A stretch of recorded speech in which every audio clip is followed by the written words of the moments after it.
Hello, welcome to the presentation of real-time vehicle detection and tracking at Junction using Fisheye camera. We are Team Multilayer Perceptron. I'm Muhammad Asafur Rahman, second year undergrad student at BUIT. I'll be presenting the first part of the presentation.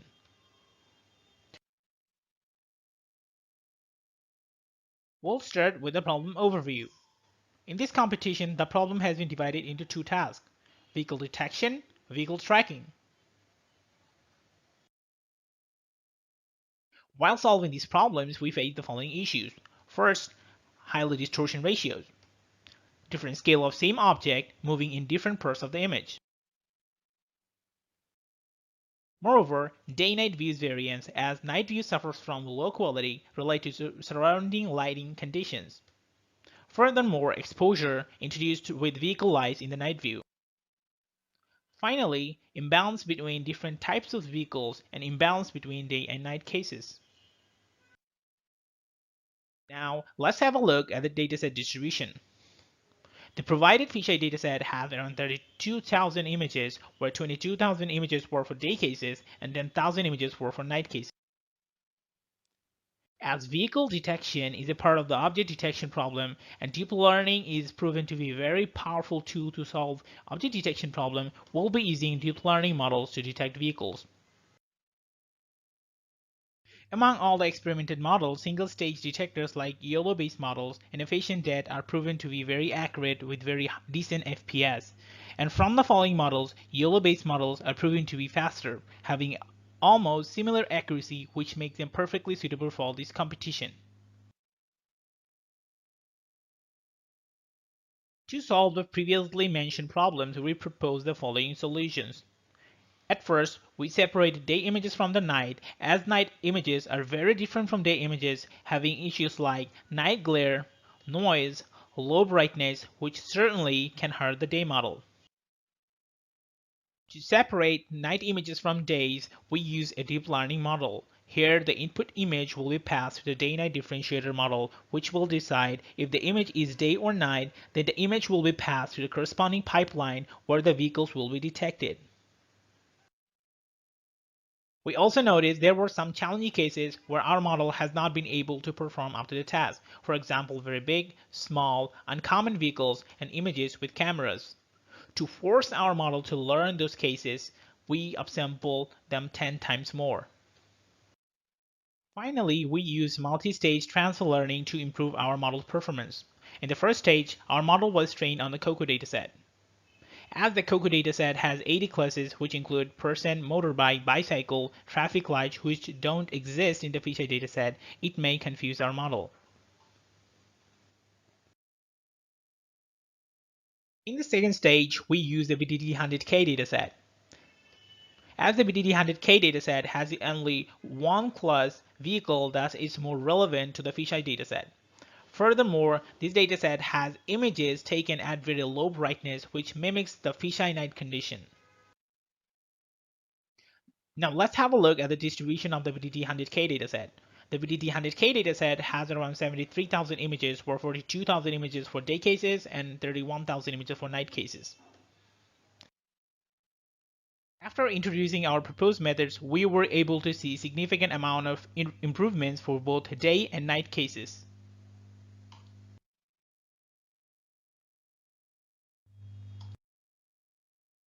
Now let's have a look at some of our results. For the day cases, we can see after introducing our solution, both false positive and false negative were removed. Similar improvements can be noticed for the night cases too.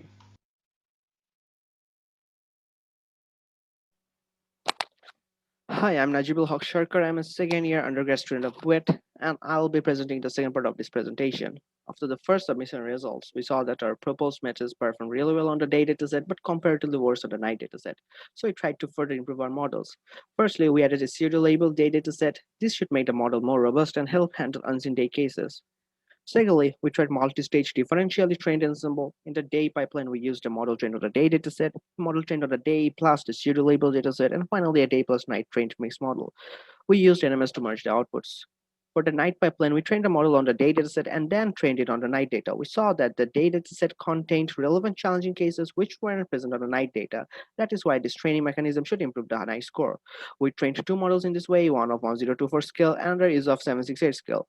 Finally, we used the mixed model here too. Similarly, NMS is used to merge the outputs.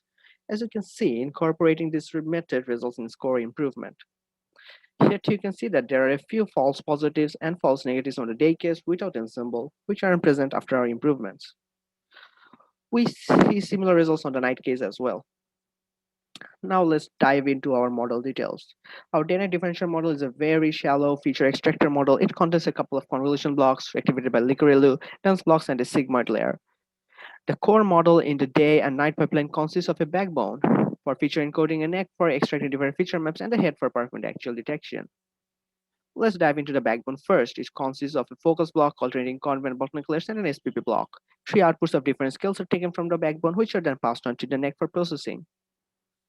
The neck architecture is based on path aggregation network, which has a top-down path and a bottom-up path. The neck takes three outputs from the backbone and outputs three corresponding scales in the head. This architecture preserves accurate localization information. The head takes three outputs from the neck, passes them to one by one convolution block, and the output is then stacked and post-processed to be in the correct detection form. Now let's look at the building blocks of the model. First comes the focus block. In this block, the input image is sliced horizontally and vertically to make a grid. By taking the alternative slices, four different image blocks are made, which are then concatenated together on the channel level. This essentially focuses the image information onto the channels before passing on to a convolution block. The convolution block consists of a conv2d block, a batch layer, and is activated by a hard switch function. The SPP block passes the input to a convolution block, applies max pool of different kernel sizes, and concatenates the output before passing on to another convolution block.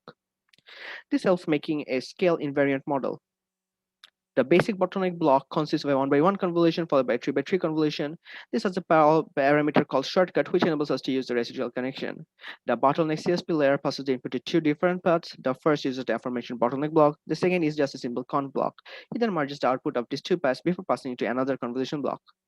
The purpose of using bottleneck layers is to condense the features in a specific number of channels. The CSP structure makes the gradient flow propagate through different network paths by splitting the flow. It decreases computation.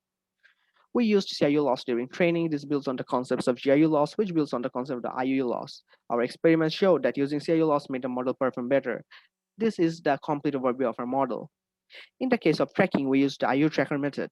First, we select a vehicle from an image and calculate its IUU with all vehicles from the next image. The one with the highest IUU is the same vehicle. This method proved very efficient and effective. So now we'll show you the detection and tracking output of our model for both the day case and the night case. So in conclusion, we provide a robust model architecture which can handle the challenges of fisheye images and provide real-time object detection and tracking. As you can see, even our ensemble model provides usable FPS given the necessary device. This concludes our presentation. We thank the organizers for hosting such a wonderful competition and thank you to the audience for listening. Now, if you have any questions, please feel free to ask.